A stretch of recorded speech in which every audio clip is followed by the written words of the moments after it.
अब मित्रों, ये भूतों के प्रकार क्या होते हैं?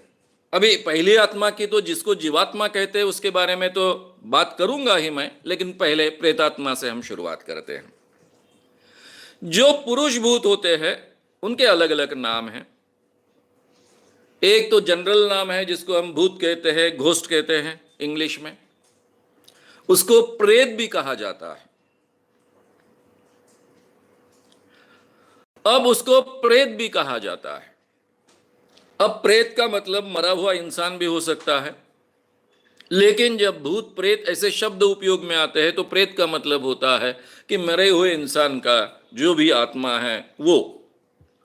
इसको पिशाच कहा जाता है, कुष्मांडा कहा जाता है, ब्रह्म राक्षस कहा जाता है, वेताल, क्षेत्रफाल, ये सब भूतों के अलग अलग प्रकार हैं। और कुछ लोग यम और गंधर्व इनको भी भूतों में डालते हैं। तो भूत प्रेत के नाम जो भी फेमस नाम है इस क्षेत्र में, भूत, प्रेत, पिशाच, कुष्मांडा, ब्रह्म राक्षस, वेताल, क्षेत्रपाल, यम और गंधर्व। अगर औरत भूत हो, यानी जो औरत थी मरने के बाद जो भूत बनती है उसको चुड़ैल कहा जाता है। चुड़ैल कौन बनता है? जो स्त्री प्रसवा थी, बच्चा जच रही थी और बच्चे को पैदा करते वक्त मरी, वो जनरली चुड़ैल बनती है। या फिर जो नवविवाहिता है, अभी अभी उसकी शादी हुई है और वो मर गई, तो वो चुड़ैल बनती है। जो स्त्रियां अपने जीवन में बुरे कर्म करती है वो डायन बनती है, डाकिनी बनती है, शाकिनी बनती है।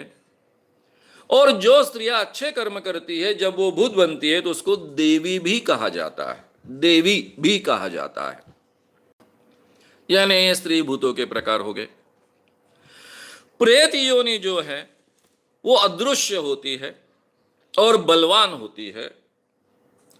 यानी प्रेत योनि में जो व्यक्ति गई वो किसी को दिखती नहीं है, लेकिन उसमें बहुत ताकत होती है, वो बलवान होती है और कुछ भी कर सकती है। इसमें और भी कई वर्णन मिलते हैं।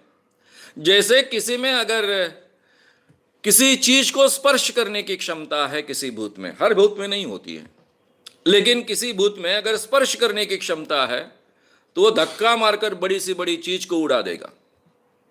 पूरा बड़ा सा बड़ा पेड़ होगा उसको भी धक्का मारकर गिरा देगा, इतनी उसमें क्षमता होती है, ऐसा भी कहा जाता है।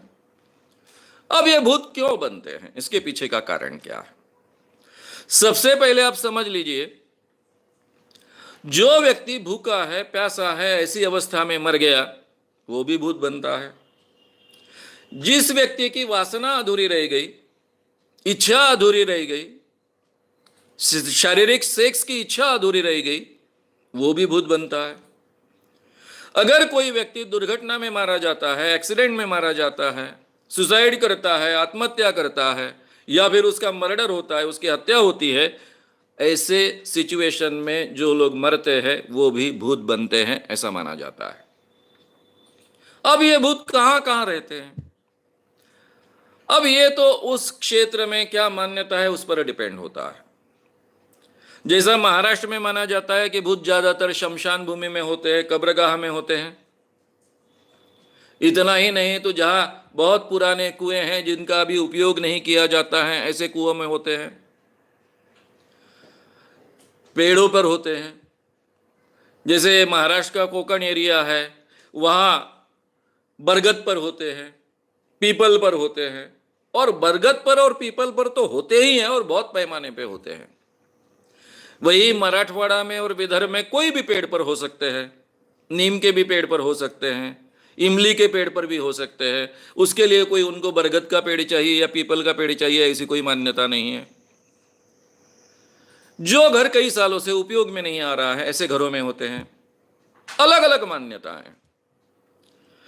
ये भूत कब लोगों को तकलीफ देते हैं या फिर जकड़ते हैं? अक्सर ये भूत अमावस्या के पहले 2-3 दिन से लेकर तो अमावस्या तक जकड़ते हैं। यानी जैसा कि 13 है, 14 है, अमावस्या है, ये 3-4 दिन, 5 दिन इनके लिए बहुत ही ताकत के होते हैं और तब वो ज्यादा पैमाने पे जकड़ते हैं। पूर्णिमा के दिन ज्यादातर ये भूत तकलीफ नहीं देते, ऐसे माना जाता है। अब ये सब मान्यता है। अब ये भूत प्रेत का स्वरूप कैसा होता है, इसका भी वर्णन हमको मिलता है।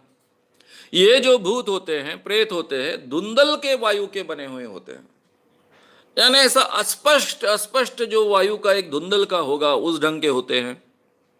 इनके शरीर नहीं होते, शरीर विहीन होते हैं। और खास बात यह है कि ये भूतों के साथ में लड़ना आसान नहीं है। आपके पास चाहे AK-47 हो, चाहे कोई भी बंदूक हो, चाहे उतनी गोलियां मारे, चाहे उतने आप लाठी से मारे, तलवारों से मारे, चक्कू से मारे, इनके ऊपर कोई परिणाम नहीं होता है, क्योंकि उनका शरीर ही नहीं होता है। इसलिए ये जो है उन पर कोई परिणाम नहीं होता ऐसे भूतों पर, लेकिन उनको सुख का एहसास होता है, दुख का एहसास होता है। इतना ही नहीं तो उनको याददाश्त होती है, वो आपका बदला ले सकते हैं, आपको सबक सिखा सकते हैं। ये मान्यताएं हैं। अब जो आदमी मरता है वो हर आदमी, आत्मा तो बाहर निकलती है, ऐसा मान्यता है।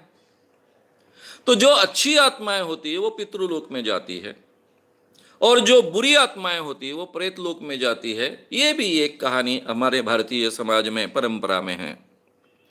ये जो मान्यताएं मैंने आपके सामने रखी, उसके आधार क्या है? कहा जाता है, ये पुराणों में कहा गया, ये आयुर्वेद शास्त्र में कहा गया, और वेदों में भी कहा गया, ऐसा कहा जाता है। तो ये जो आज तक हमारी भारतीय परंपरा से जो जानकारी हमारे पास आई है वो मैंने आपके सामने रखी है। अगर आपको ये वीडियो पसंद आया हो तो उसे ज़रूर लाइक करें, लोगों में ये अवेयरनेस फैलाने में हमारी मदद करें। वीडियो को ज़रूर शेयर भी करें। तो हमारे YouTube चैनल शाम मानव को विज़िट करें। ऐसे सारे वीडियोस का आनंद लेने के लिए हमारे चैनल को सब्सक्राइब करें। उसके लिए सब्सक्राइब बटन दबाएं।